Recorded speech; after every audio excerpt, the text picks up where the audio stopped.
Hello and welcome back, everybody. Welcome to another episode of the Let's Talk Fabulous show. And I'm sending a very warm purple pen welcome to all of you out there. Let me know in the comments if you've got your purple pen, if you're ready for today. We're talking today about spring cleaning, decluttering, and applying Feng Shui principles. It's going to be really fun.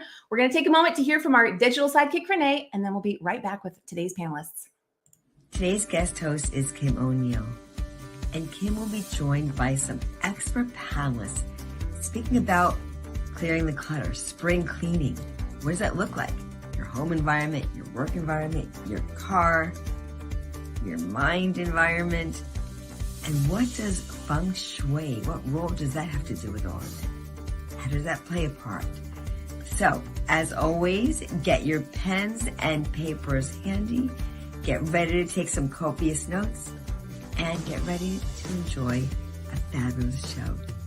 Wherever you're tuning in from, have a great day or evening or afternoon, and I look forward to seeing you soon. Take care, everybody.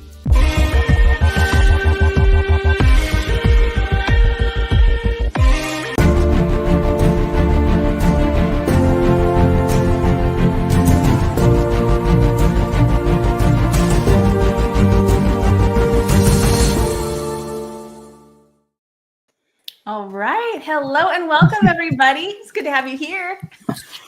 Hello. So we're gonna have so much fun today. I think I've said that word more times related to this show than other shows because these panelists are filled with so many tips. I just know it. I'm excited. I mean it. When when we talk about having your pen today, you're gonna want to take notes and probably, I'm sure, apply some of these things right away. So before we get into talking about decluttering and Feng Shui, let's just real briefly go around, have everyone share just a little bit about who you are, what you do, and where are you located in the world. And I'll start with, oh good, I got the direction right. We're going to start with Paula and go around that way. Hi, I'm Paula Brown. I'm a artist. I'm an animal communicator, Feng Shui practitioner, and fine artist, author, illustrator of Feng Shui, an introduction to animal Feng Shui. I'm in Wilmington, Delaware, so I'm in the East. It's a little bit late here, and I love to do the fine art and express the essence and ignite essence and purpose in people's lives. I love that, Paula. Thank you for that. And moving on to Kim. Kim, tell everyone who you are, what you do, where you are. Aloha. I'm on the beautiful island of Maui, Hawaii. Moved here sight unseen in 2017 from Minnesota. Very cold there. I'm a Feng Shui expert and psychic. I also help women who feel stuck, help them find direction and move forward in the life with joy and confidence.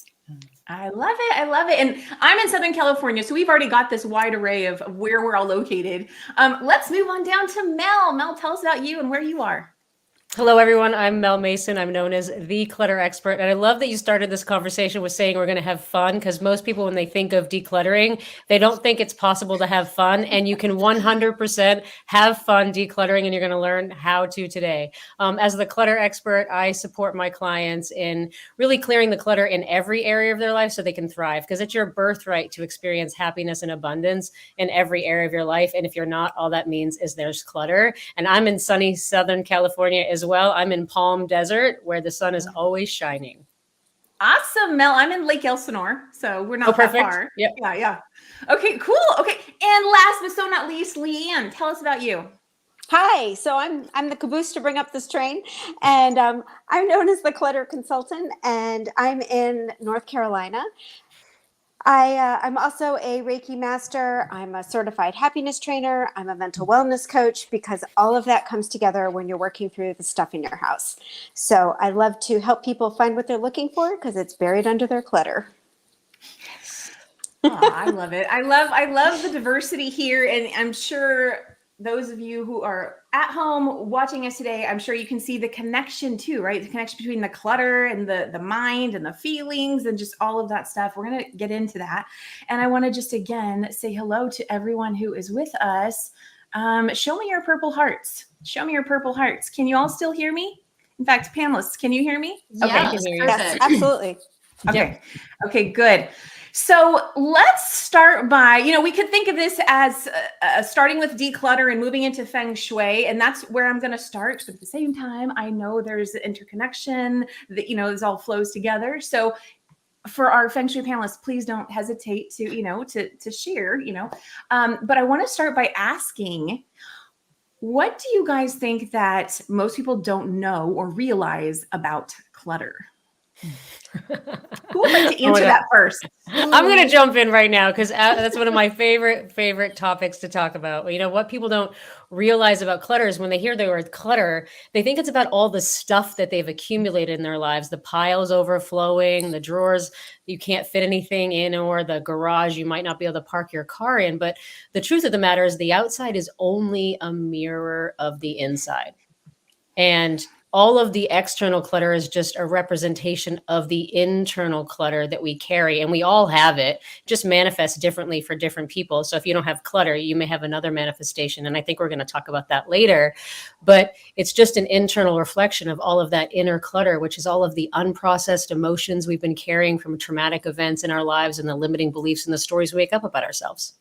Yeah. Oh my gosh. That. I do too. Yeah. Lianne, I'm going to jump to you because you're our other clutter expert here. What have you found? I'm putting you in the mush pot. Go for it.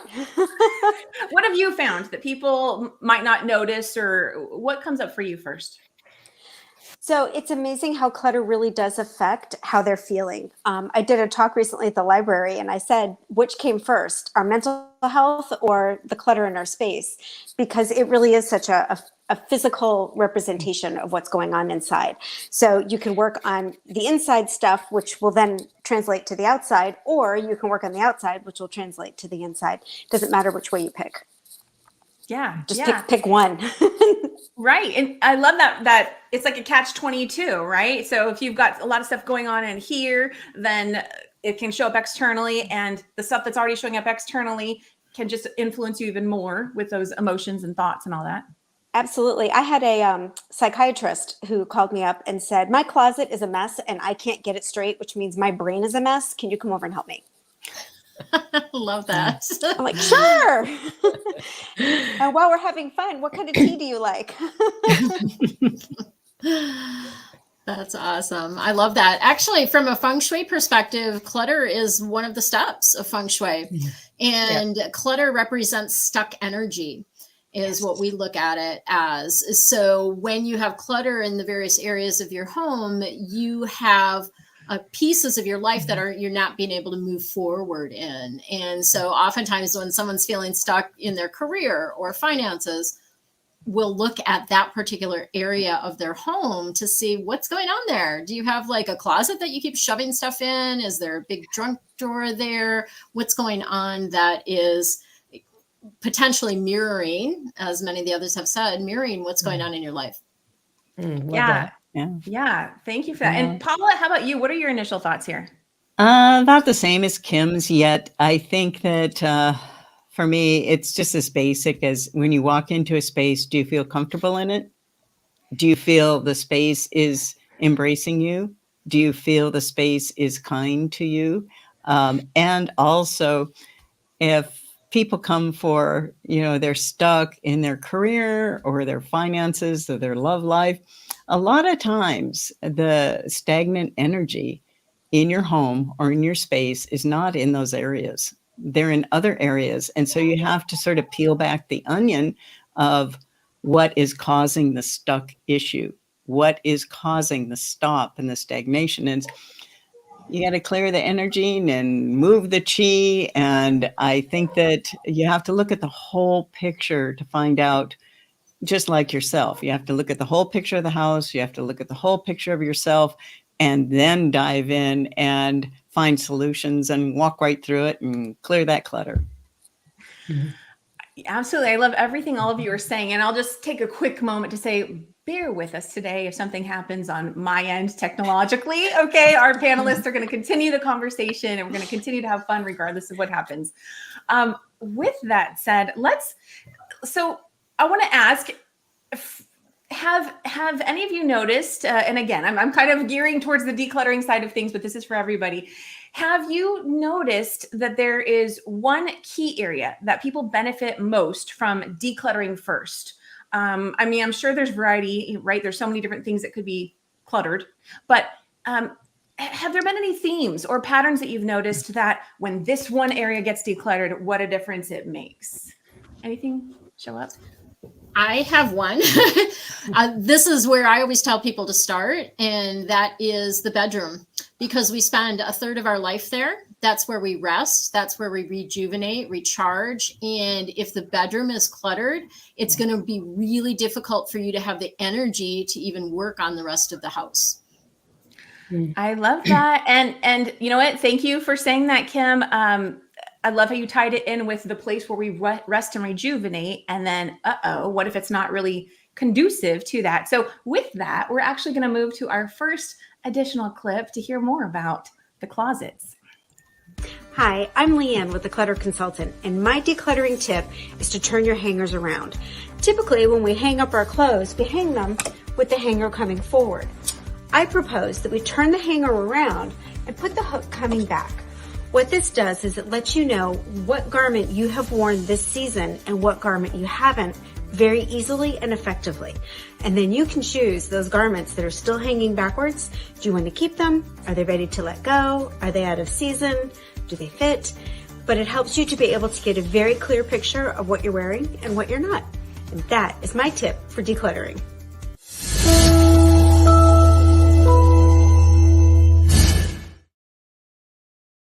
Thank you for that, Lianne. Okay, so Lianne, would you like to elaborate on that? Say a little bit more about the closet. Sure, absolutely. So along with Kim, in the bedroom space is the closet that's attached to it. And that's where we begin and end our day. So if your closet is at least neat and tidy and somewhat organized, you feel good beginning and ending your day in there. There's nothing worse than walking into your closet and thinking, I have nothing that fits. I don't like anything that I have. I would rather that someone had 15 pieces that they absolutely loved that all work together than have a closet stuffed of things that they don't like, don't fit, they don't feel good about. I'd rather you put those behind the door or in a different closet or box them up or share them with a charity or something like that. And that way everything feels good. Well, and so that, and I love that. I love that. Thank you. Because I hadn't thought of that. I'd never even heard of that.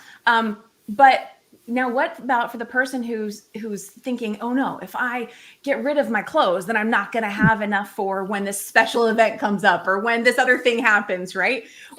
What do you say to that? Well, we have to keep those things. I mean, you never know when you're going to end up being invited to a gala and you're going to need to dress up as something. So there are things that you do keep, but those are the things that, again, they fit, you feel good in them, you would choose them if you were to go. There's nothing wrong with keeping the smaller size outfit from your very first job or the outfit that you got when you met your husband or your partner or a christening outfit or something like that. Of course you can keep those things because they feel good. But the things that don't feel good, those are the things that you can, and again, you don't have to let them all go at once. Turn your hangers around for the season. So when we hang up today, make that one of the things that you write down to do. Make that a task. Now you can identify over the course of time what you're wearing and what you're not. And if you take it off of the hanger and you're like, it doesn't fit, it's out of style, nobody's wearing this anymore, it's got a pull, I'm not going to ever get it repaired, keep a shopping bag. When the bag is full, take it to your local charity. I love that. And of course, we're already talking about the element of emotions that plays into this. And we're not going to completely go down that route because that's a whole other conversation, but it does factor into this, right? And so for those out there who are probably aware of Marie Kondo and it's whatever it's focusing on joy, right? Does it bring you joy? That kind of things. I'm going to leave this open for whoever wants to speak to this, but what about the person who's not so in tune with their emotions and they're now going, what do you mean? How do my clothes make me feel? And like, what if it's just kind of like such an afterthought? It's kind of hard to really relate to that and apply that in the decluttering process.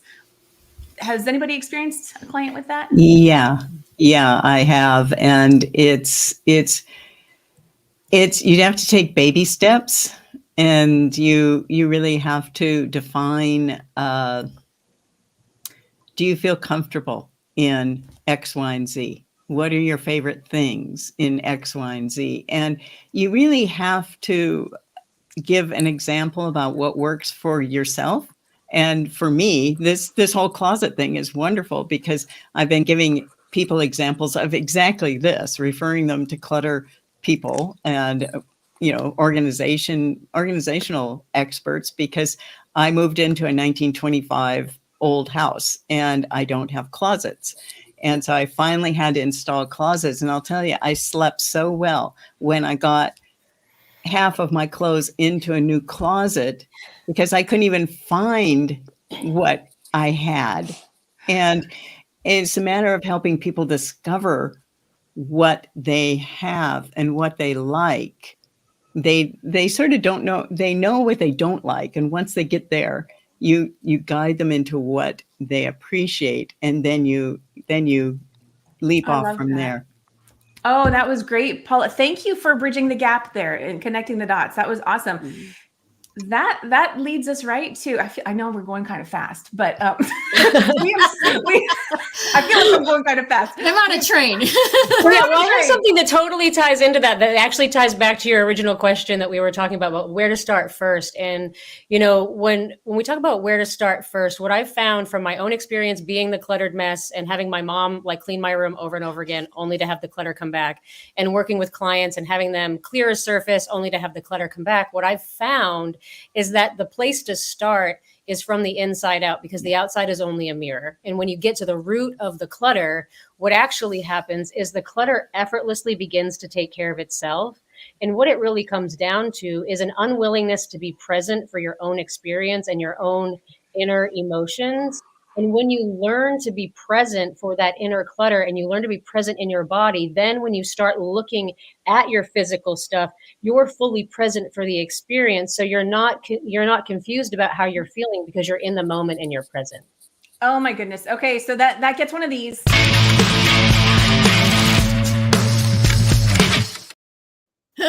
I love that. That's awesome. That was fabulous. I know. So with that, I actually want to now go to Mel's clip, because we're talking about, how are we going to make these decisions, right? How are we going to decide what to do with what and how we're feeling and all of that? So let's hear a little bit more from Mel, and then we'll continue the conversation. Hey everyone, Mel Mason here, the clutter expert, and I have a quick tip I want to share with you. If you get bogged down by making decisions, this is really going to support you. I call it the 5-second decision. So here's what you do. You pick up an item, you look at it, and if you get stuck and you can't decide whether you're keeping it or not in 5 seconds, just keep it for now. Move on. Don't let it bottleneck you. Move on to the next item. You'll let go of more than you even think you will when you just become willing to look, but don't let any item bottleneck you. If you get stuck, you're keeping it for now. You didn't accumulate it overnight. It's not going away overnight either. So the 5-second decision, 5 seconds, if you haven't made up your mind, you're just keeping it for now.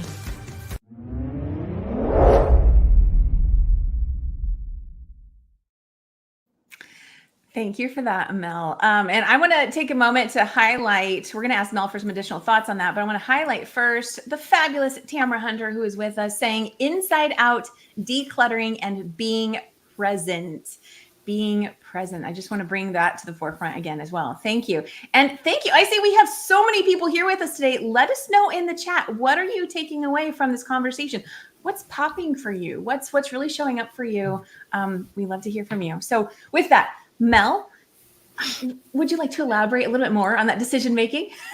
Yeah, absolutely. Because one of the biggest problems a lot of people will come to me with is like, oh my God, I can't let go of this, or I can't make up my mind. And what people don't realize is that this stuff has been accumulating for however many years, and it happened little by little, little by little. And so you're not going to go clear every area of your house in 1 session, 3 sessions, and even 6 months if you're talking about hoarding tendencies and having tons and tons of stuff. So to support people in not getting bottlenecked, it's like, if 5 seconds, unless it's a piece of paper and you really have to read all of the information on it, it's just kind of a guideline. If like after 5 seconds, you're still holding it, just keep it for now and move on to the next item. And when you do, just by being willing to look, you will let go of 30 to 60% of stuff that you didn't even think you would let go of. So don't worry about the stuff you get stuck on. Next time you look at it, maybe you'll let go of a little bit more and a little bit more and a little bit more, but let go of what you're ready to let go of, and don't worry about it. I always tell my clients,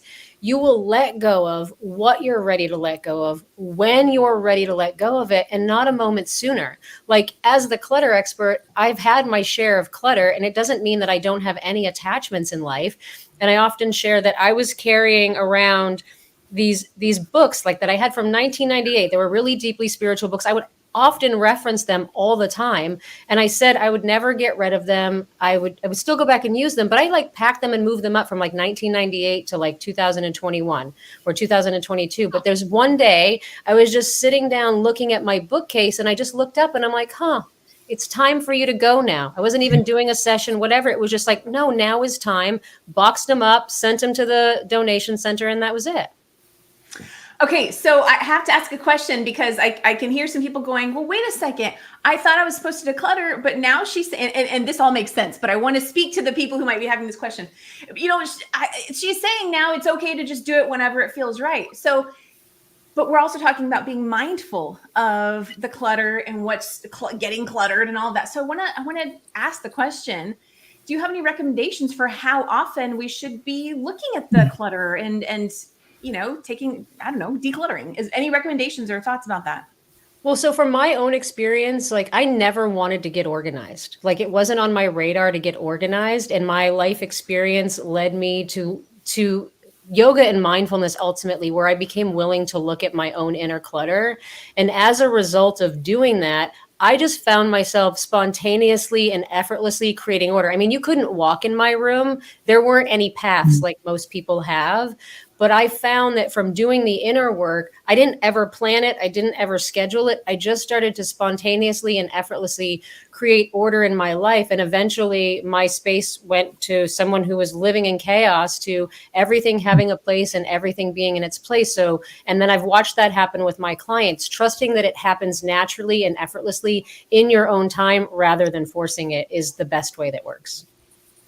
Awesome. So it sounds like being mindful of it, but also allowing yourself to be in flow with it and what feels right now, and not pressuring yourself too much, but being aware, present. Okay. Okay. I have something to say. So I was working with a client on that yesterday, and about 15 minutes into it, she just turned around and looked at me, and her whole face got all scrunched, and I went, oh boy, here come the tears. And there they came. And she's like, I can't do this today. And I said, then we're not going to do it. So we went and sat on the sofa, talked for a few minutes. She cried it out. She felt a little bit better. And then I said, okay. I said, well, we'll reschedule and do it another time. Because if you do it when you're not ready, you'll make decisions that you're going to regret. And that's not what any of us on this panel want you to do. That's exactly the situation I was in about a month ago, where I walk into a house that's totally cram-packed with things. And I found that the person's mentality was also very scattered. So when everything's scattered around you, you are scattered. And so we sat down for an hour rather than me doing the feng shui in the house. We sat down and we shifted into focus, and we shifted into really being focused on one thing, just on one thing. I had them pick one thing and had them focus and be totally in the present moment. And I came back in a week, and all of a sudden she was flowing and knowing what to get rid of, what to move. And that's how I helped her. So I think that's a very good point. It's just focus in the present moment. I found, Kim, go ahead. Yeah, I was just going to say, I like to do things when I'm inspired to do them as well. So it's any task, but also decluttering. So yesterday I got inspired by the video that Lianne had shared, because we got to see a sneak peek of it. And I haven't done it in a while, but I did go in and I went through my closet again, which I do often. And I, pulled out some things. I'm like, I haven't worn this in a while. And then I did, when I put everything back, I turned all the hangers around. And it just feels good to like, okay, now I'm going to have this visual of it. But I was inspired to do it. And it was an odd moment. It was like late at night. It was a weird moment, but I follow the inspiration. So when I'm inspired to do something, it is for me the time to do it. And the other thing that I just want to circle back about before I forget to mention this is the thing about people not feeling their emotions. Sometimes they don't understand or realize what's impacting them until you point it out to them. So this is often what happens. I had a woman that was trying to attract a partner relationship, and she had an old wedding dress from a man that she had never married. Like they didn't actually get married. Oh, wow. And she had saved this dress. I'm not kidding. Like 15 years she had saved this dress. And we talked about the energy of that and how this new person might feel coming into a relationship with her when she has a dress from a wedding that never happened to a man that, is no longer obviously in the picture. And what's the energy of that? And she did finally release the dress. She couldn't sell it because it was so old. It wasn't in style anymore. And so what she ended up doing is finding an organization that made baby burial gowns out of the dresses. Yeah. And so she felt really good about that, about releasing it for that purpose. But there's just a lot of times we just don't even think about what impact these things are having on us until somebody like opens our eyes. Yeah. That is such a great, I love that you brought that up, Kim. And so that's actually bringing up for me old photos. Does anyone want to speak to that? Don't put them under your bed. No. You're sleeping on that energy. I had a client that had an old wedding photo. Yes. She was not married to the man anymore. And it was huge. Like, I don't know, 12 by something huge. And, just the stuff under your bed, you're sleeping on it. Right. And that energy of it, books, pictures, whatever it is. Oh my goodness. So then now we've got the person, we've got the hypothetical person who's like, but that was a special time in my life. And I want to treasure that memory. So do people have to give up some of these old treasured photos in order to allow new energy, new relationships, new love to flow in? Are you really treasuring it if it's under your bed? Well, okay, let's say it's not under the bed. Let's say it's in a photo album that's like, you never even look at it. Okay, well, exactly. If you're not looking at it and using it and appreciating it, are you really treasuring it? And, what I want to share is we don't need stuff to have a memory of someone. So I lost my older brother to suicide when I was 15 years old, and I inherited all of his belongings. He left everything to me. And at the time in my life, I was in a really dark place, and I basically sold everything he gave me that I inherited for drug money. And to this day, I don't have a single item of his. I don't have the obituary. I don't have a picture of his. I have not a single item. And I don't like the way that I got rid of it, but the freedom that I've had from not carrying it around with me year after year after year. And I've never felt like I don't have a connection with him. I don't need the stuff to have the memory. Mel, thank you. That brings up a whole thing about mental and emotional declutter, even just through your transparency and vulnerability to share that. So, wow. Thank you. Thank you for sharing that. I just want to say another quick hello to all of our live viewers today. Thank you for showing up. I'm going to put another call out there for some purple hearts in the chat. Would love to see some purple hearts, or whatever you want to share in the chat. Would love that.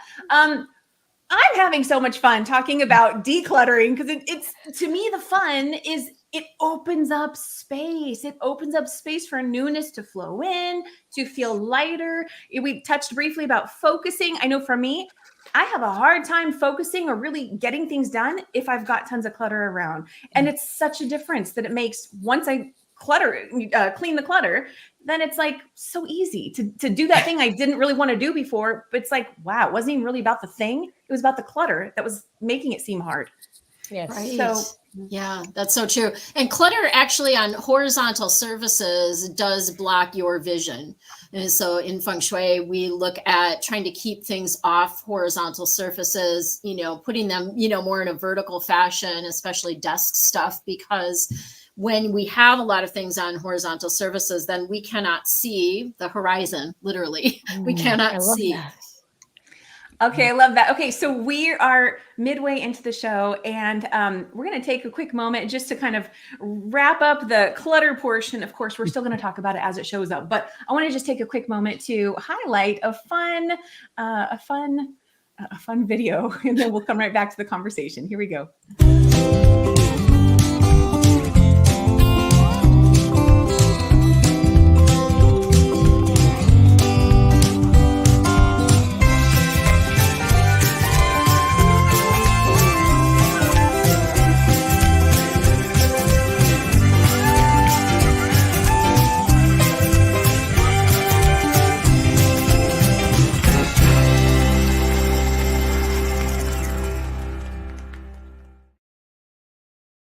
And our fabulous Barbara Beckley discovered that yesterday, March 2nd, was National Old Stuff Day. And I think that was just kind of So perfect.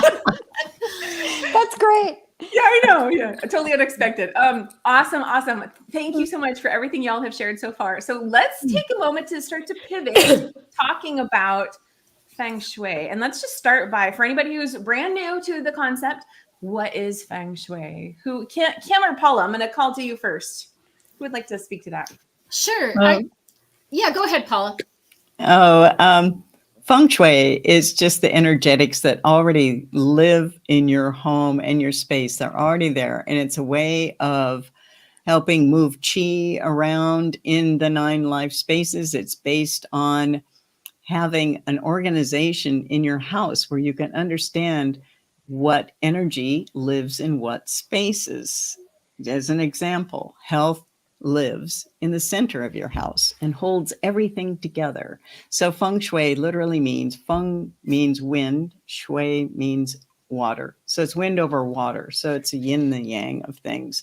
So it's the natural order of the energetics that are already living in your house, and how to create flow in your house so your life and home and environment are harmonically connected.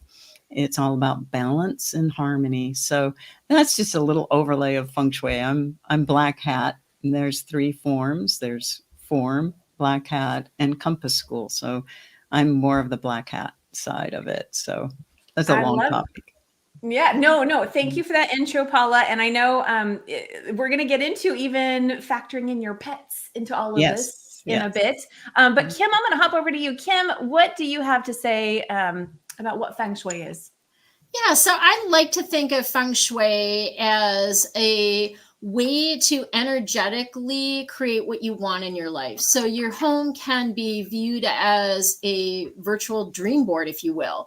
And the things in your home both affect and reflect your life. So when we shift things around, we can essentially draw things into us faster. So it's a form of law of attraction, if you will. It is also about having those little reminders of the things that we want to bring into our lives. And we do sometimes place specific objects in certain spots for that visual reminder, that essential balance of energy. And we use the 5 elements to help balance energy in Feng Shui. So a lot of it is bringing in that natural balance that nature creates. So when you're in a garden, a beautiful garden, it feels amazing. There's lots of colors and scents and smells and textures and shapes. And when you're in a white doctor's office, like they used to have, now they don't have those so much anymore, but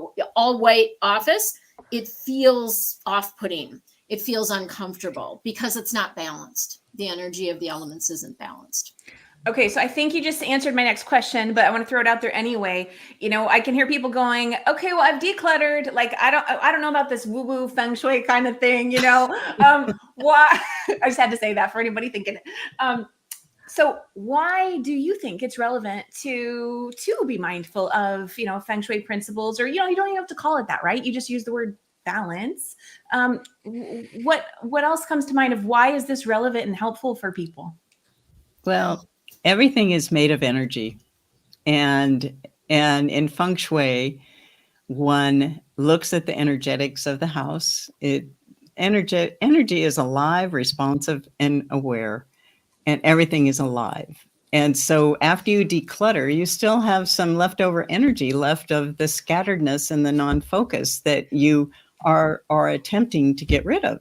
So with Feng Shui, it's sort of the invisible way of creating flow and opening it up and really getting rid of all the leftover energy of the old stuff that you want to leave behind, either internally, externally. It works both ways. And so that's one reason why you would use Feng Shui, is to completely clear out the energy and welcome new energy and bless the new energy with the intent that you have of what you want.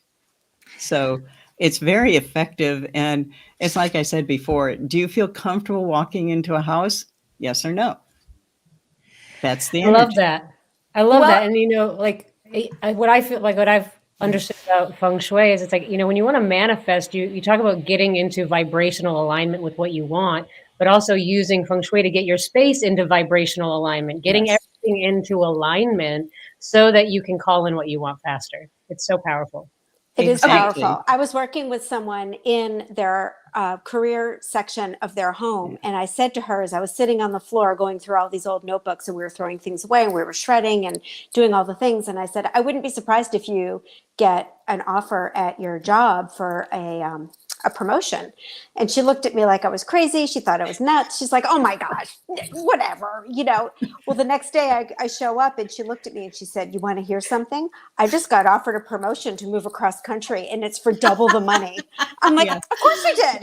Of course. Yeah, the universe loves a void. It loves it. It's just the natural facts. I mean, you clean something out and you need something else to fill it in. So why not fill it in with what you would like and the intent that you want to bring in? So it's exactly correct. I love that. Okay, we're going to take a moment to celebrate Lianne's client, but celebrate every single person, you out there, for any time you've done that thing maybe you put off, you didn't want to do, and then you noticed, oh my goodness, blessings came through afterwards.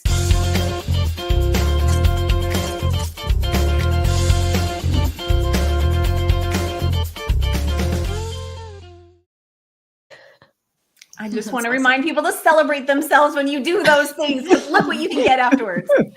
Exactly. Okay.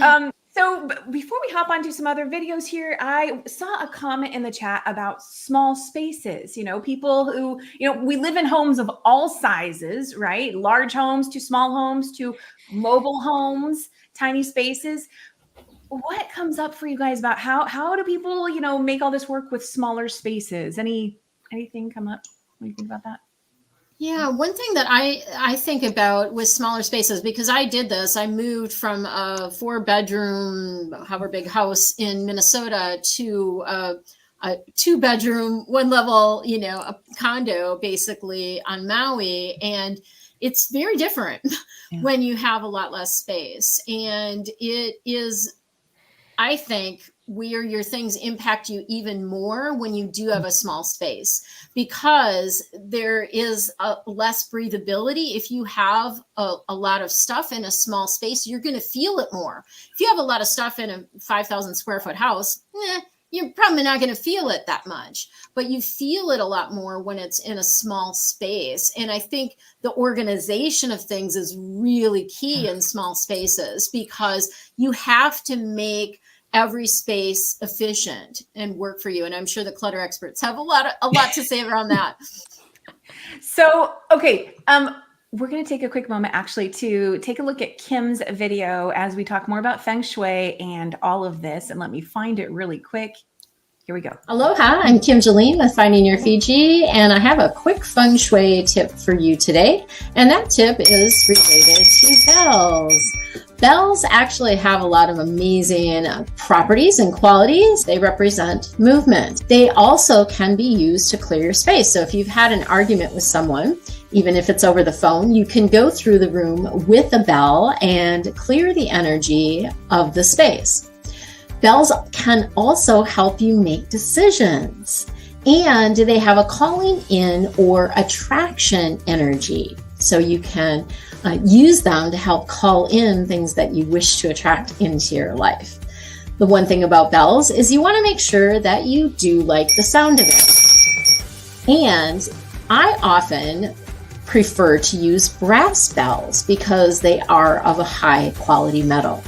That's your quick feng shui tip for today.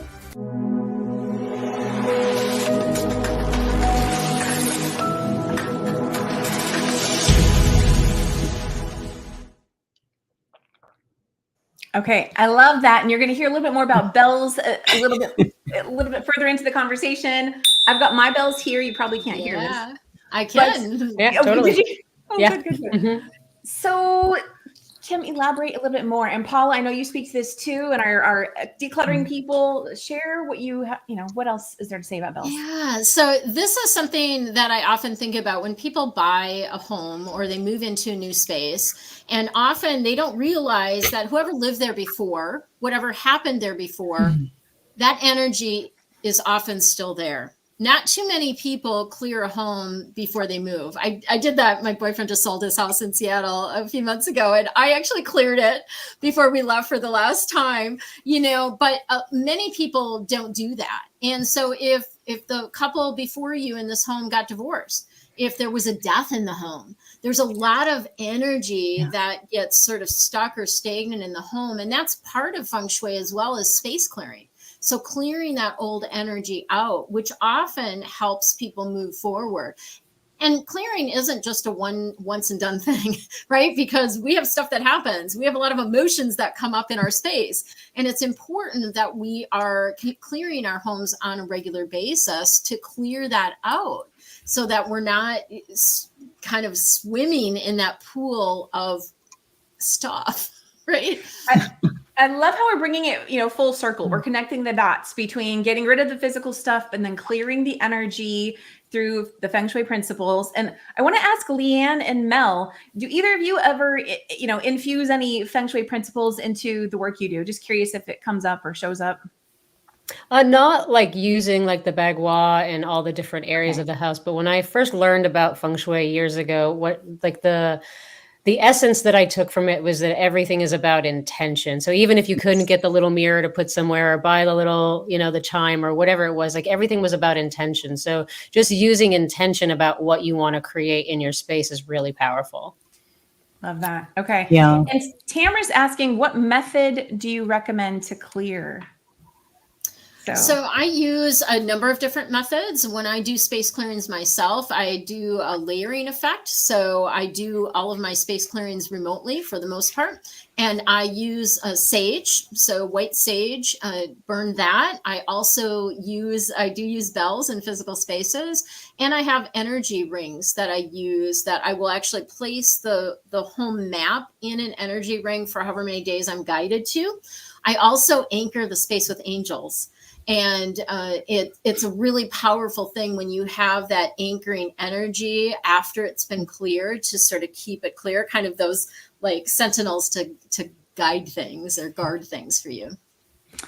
Paula, I think I cut you off a moment ago. What do you have to add to this?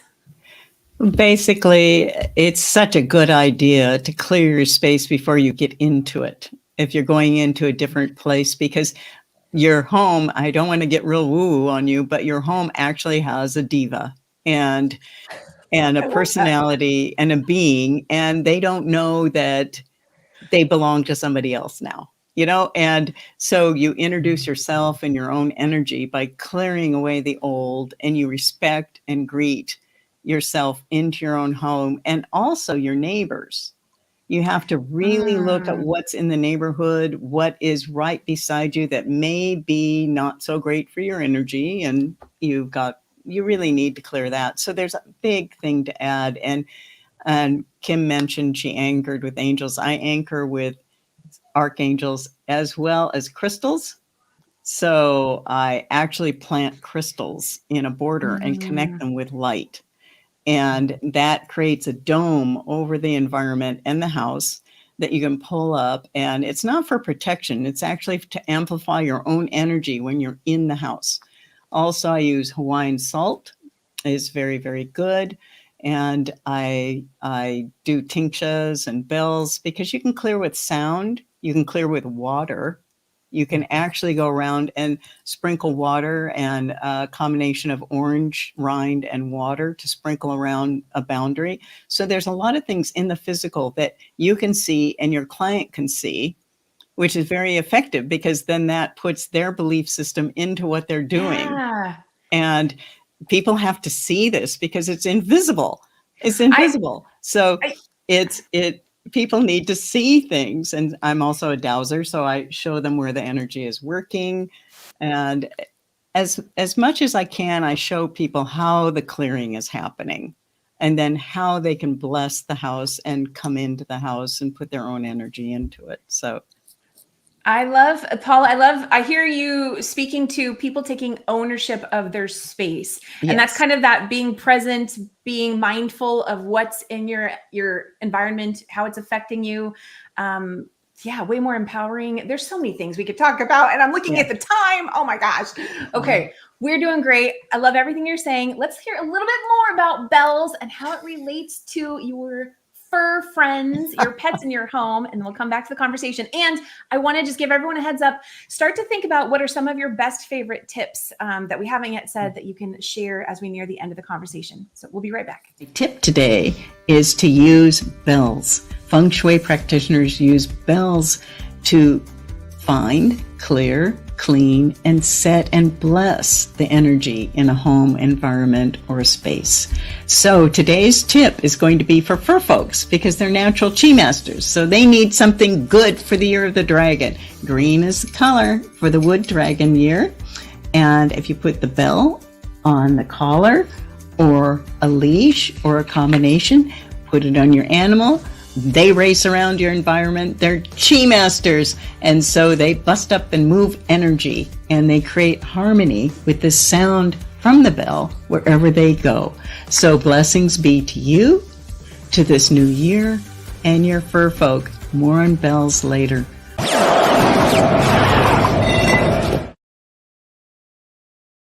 I love that.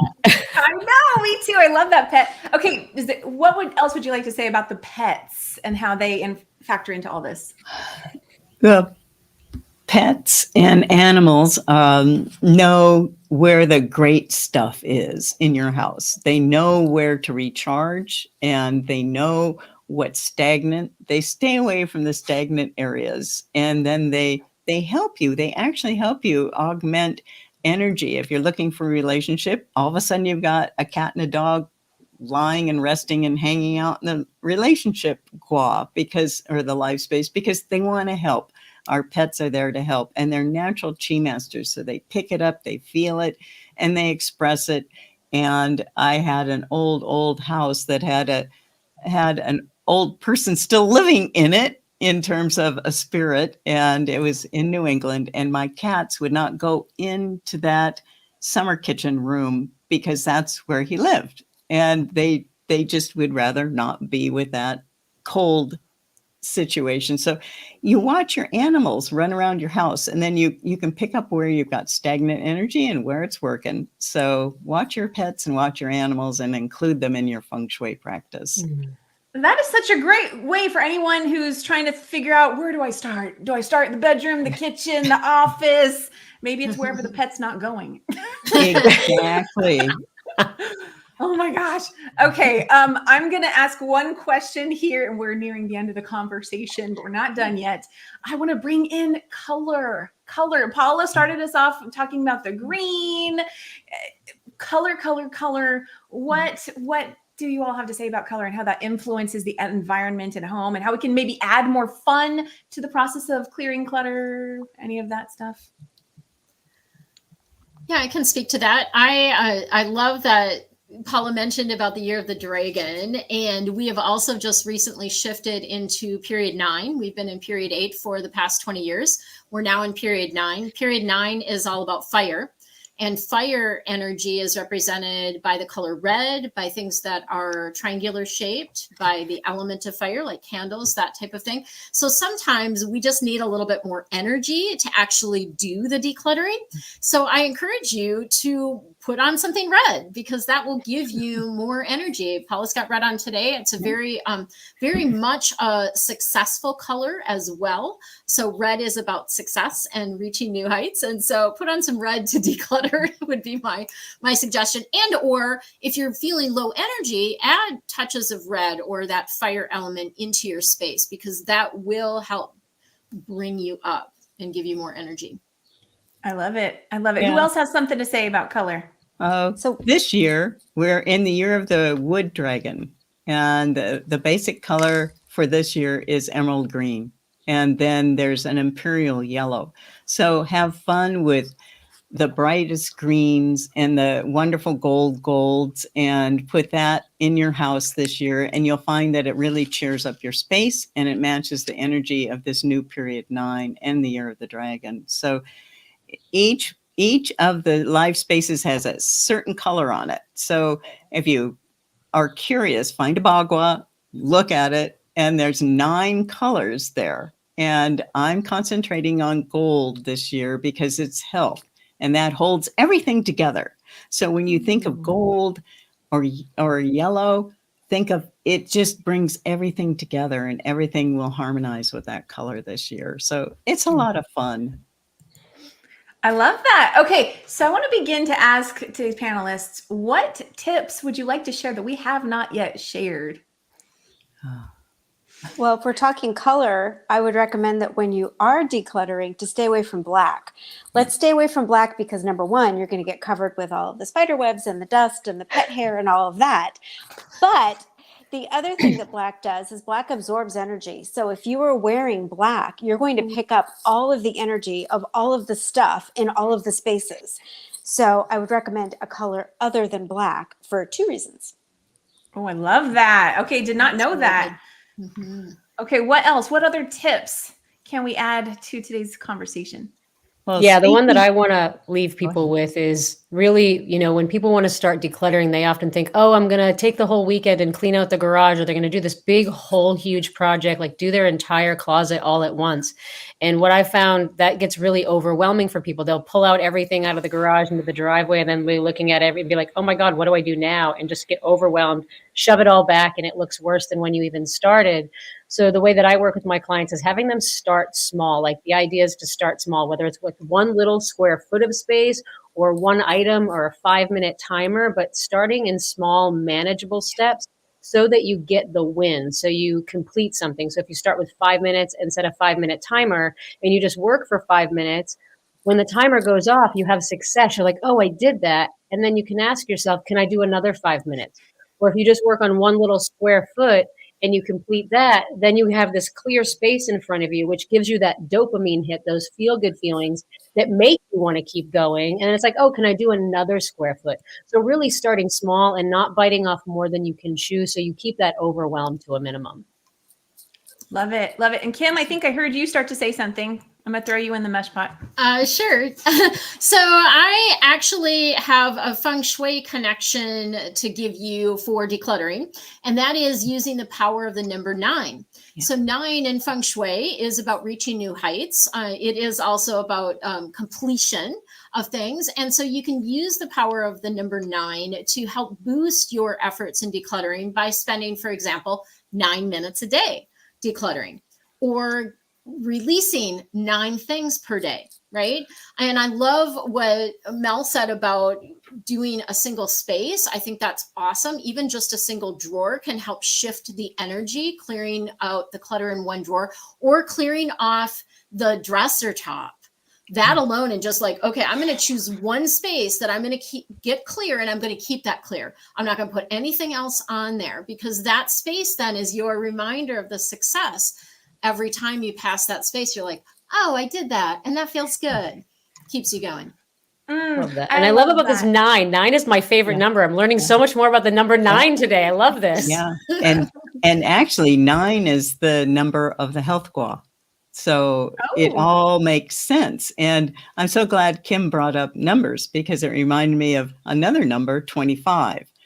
If you really feel stuck and you don't feel good about your room or your environment, move 25 things into different areas. Ooh. 25. I love when we can add these little ideas to just sort of make it fun, right? Give us a fun way to gamify, I guess, decluttering. My goal is 25 things, whatever. Okay. Yeah. Awesome. You guys are fantastic. You're just moving it around. That's it. I love it. We are recording this today in the month of March, and March is Women's History Month. We're nearing the end of today's conversation, but we want to just take a quick moment to recognize Women's History Month, and then we're going to come back to close out the show.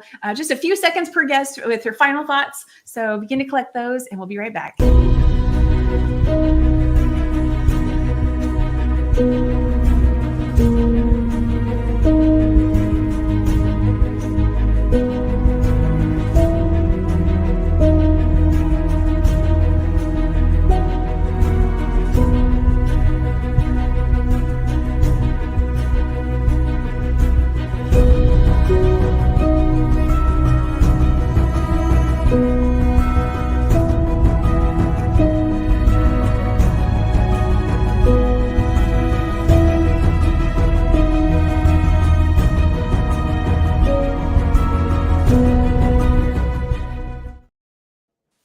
I want to thank Queen Barbara Beckley for that fabulous women's history video. And so just to close out the show, I think we don't have a lot of time. So let's say like 7 seconds. I don't know. Final thoughts. What's your final thought? And who wants to go first? I'll leave it up.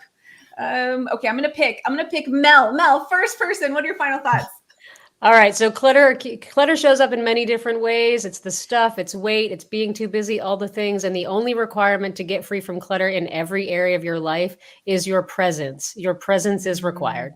Thank you for that. Okay, Lianne, how about you? I would just say I love the idea of starting small, but the other thing is if you are truly feeling overwhelmed, help is available. There are people out there that can help you, and there are support groups that are free.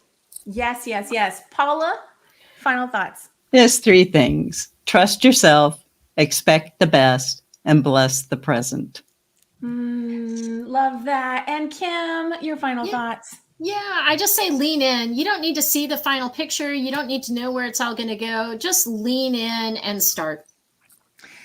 Excellent. You guys did fabulous closing out. So I appreciate that. And thank you to all of today's audience. You are fabulous. Let me know in the comments what you're taking away. I want to say another thank you to all of our purple pen, purple heart. Oops, we lost her audio. I'm sure she's saying something fabulous. So thank you to everyone an amazing for coming show with all the purple, and we're glad that you were here. Yes. Thank you so much for being here. Thank you. So much fun. I want to say thank you for joining us today and welcome you back next Sunday as we once again are joined by a panel of subject matter experts that I want to say thank you for joining us today and welcome you back next Sunday as we once again are joined by a panel of subject matter experts that will explore and focus in on our fabulous lives. Until next Sunday.